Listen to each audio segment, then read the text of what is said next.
నమస్కారం అండి. అంతర్యామిలో ఈరోజు అంశం జనజీవన సుధ. మనకు అందించిన వారు ఎంసి శివశంకర శాస్త్రి గారు. వినిపిస్తున్నది మీ విజయభాస్కర్. భారతీయ సమాజంలో రామాయణం గురించి తెలియని వారు ఉండరు. ఈ కావ్యాన్ని విని చదివినంత మాత్రాన ప్రయోజనం ఉండదు. అందులోని విలువలను అర్థం చేసుకుని పాటించినప్పుడే మన ప్రవర్తనలో పరివర్తనకు అవకాశం ఉంటుంది. రామాయణంలో నాయక పాత్రల్ని గుర్తు చేసుకుంటే ఏదో తెలియని ఉత్తేజం, ఉల్లాసం ఎగిసిపడతాయి. వారి పట్ల ఆరాధనాభావం కలుగుతుంది. కానీ ప్రతి నాయకుల్ని గుర్తు చేసుకుంటే ఆవేశం పెళ్ళుబుకి వారి పట్ల ప్రతీకార, తిరస్కార భావాలు ఏర్పడతాయి. మనిషి ఎలా ఉండాలి, ఎలా ఉండకూడదు అనే విచక్షణా జ్ఞానం అందరిలోనూ ఉంటుంది. కాకపోతే తనలో ఉన్నవన్నీ నాయకుడి లక్షణాలే. ప్రతి నాయకుడి గుణాలు మచ్చుకైనా లేవని ఎవరికి వారు భావిస్తూ ఉంటారు. ఎదుటివారిని మాత్రం ప్రతి నాయకుడిగా ఊహించడం చాలామందిలో ఉన్న దుర్గుణం. ఈ తత్వం మనిషి ఎదుగుదలకు అడ్డుగోడ వంటిది. ప్రతి ఒక్కరిలోనూ రెండు రకాల గుణాలు ఉంటాయి. నాయకుడి గుణాలు బయటకు వస్తే ప్రశంసలు కురుస్తాయి. ప్రతి నాయకుడి లక్షణాలు విజృంభిస్తే అరాచకం, అశాంతి నెలకొంటాయి. రామాయణాన్ని మందర మలుపు తిప్పింది. మాయ మాటలతో కైక మనసు విరిచింది. కేవలం మందర వక్రబుద్ధి రాముణ్ణి అడవులకు పంపి దశరథుడి ప్రాణాలు తీసింది.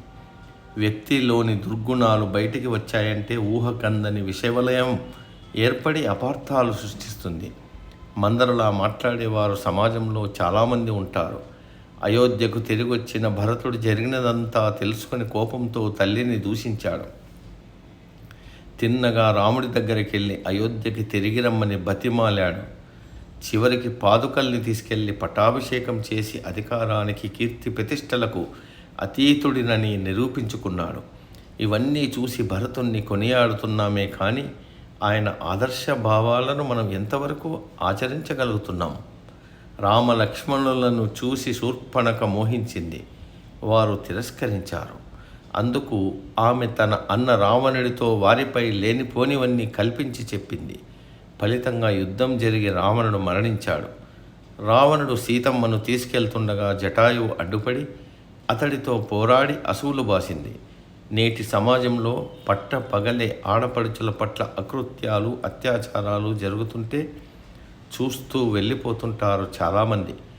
ప్రతి వ్యక్తి తన జీవితంలో ప్రేమ, దయ, నిస్వార్థం, త్యాగం, పరోపకార గుణం అనే 5 దైవీ గుణాలను అలవరుచుకొని మంచి మార్గాన ముందుకెళ్ళాలి.